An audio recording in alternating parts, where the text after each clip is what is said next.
How to sign in to your Nordstrom credit card account. In order to do that, open your browser and search for Nordstrom credit card. After that, this first page of nordstrom.com will appear. Just simply enter the link in order to log into your Nordstrom credit card.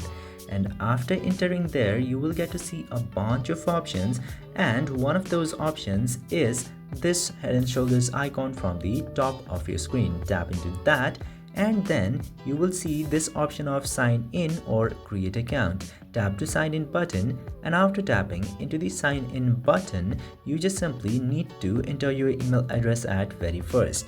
Enter your email address and tap to next button. Then you will get a OTP in your email address. Just simply enter the OTP, and you need to enter your password if you have set.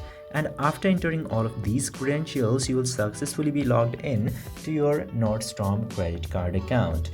I hope this video was informative. If yes, don't forget to hit that subscribe button.